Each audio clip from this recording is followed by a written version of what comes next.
కాలం గడుస్తున్న కొద్దీ భూమి మీద పాపం పెరిగిపోయింది. మనుషులు ఒకరినొకరు ద్రోహం చేస్తున్నారు. హింసతో, అహంకారంతో, దుర్మార్గంతో జీవిస్తున్నారు.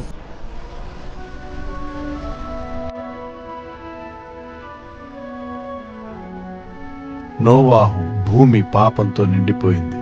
దుష్టతకు ముగింపు సమీపించింది. నేను ఒక మహాప్రళయం తెస్తాను. నీ కుటుంబాన్ని మాత్రమే రక్షిస్తాను. నీవు ఒక నౌక నిర్మించాలి, పెద్ద నౌక, అడవిలో ఉన్న దేవదారు చెట్లతో. ప్రభువా, మీ ఆజ్ఞ ప్రకారమే ఉండును. నా ప్రాణమంతా మీకే సమర్పణ.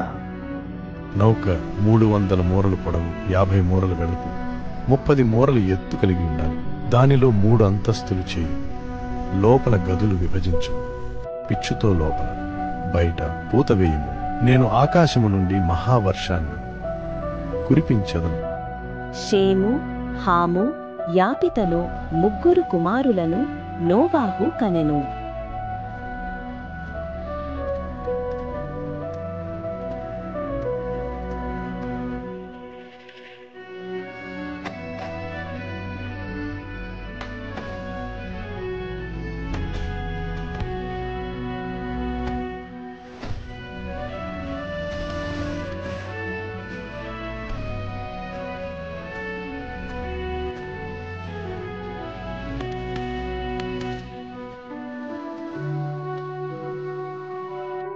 తండ్రి, ఇదే మొదటి చెట్టా?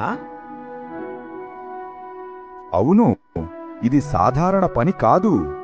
దేవుడు మన కుటుంబాన్ని ఎన్నుకున్నాడు. కొన్ని రోజులు చాలవు తండ్రి. ఇది చాలా పెద్ద పని.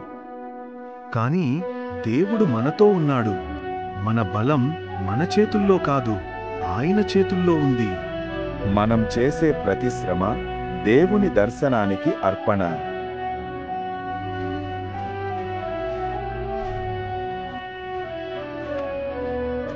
ఇది చాలా పెద్ద నౌకగా కనిపిస్తోంది. దేవుడు చెప్పినట్టుగా పెద్దదిగానే ఉండాలి. అనేక జంతువులు ఇందులో ప్రవేశించెదరు. దేవుడి యోచన ఎప్పుడూ తప్పదు.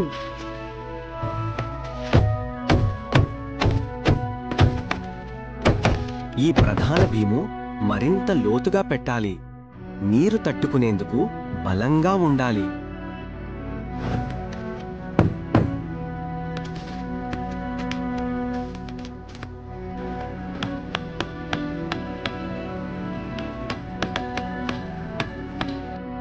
ఈ బంధాలు గట్టిగా కట్టాలి. వర్షపు గాలులను ఎదుర్కోవాలి. ఎండలో సముద్ర నౌక, పిచ్చివాడా? వర్షం పడుతుందని చెబితే అది పెద్ద హాస్యాస్పదం. నన్ను నవ్వుకోవచ్చు, కానీ దేవుని మాటను కాదు. వచ్చే రోజులు మీకే చూపిస్తాయి. నీవు చెప్పే దేవుడు ఎక్కడున్నాడు? చూపించు, చూద్దాం.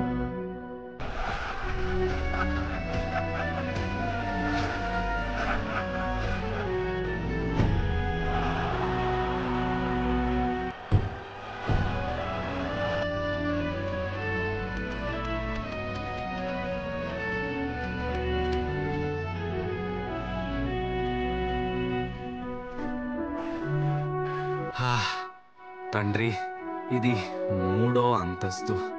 ఇంత చాలు కదా. జంతువులకు తగిన స్థలం ఉండాలి. దేవుడు చెప్పిందే పరిపూర్ణం.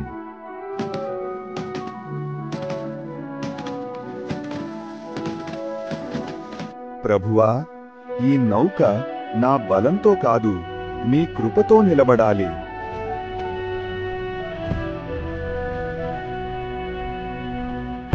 ప్రభు ఆజ్ఞ ప్రకారం నౌక పూర్తయింది. ప్రభువు చెప్పిన రోజు సమీపంలో ఉంది.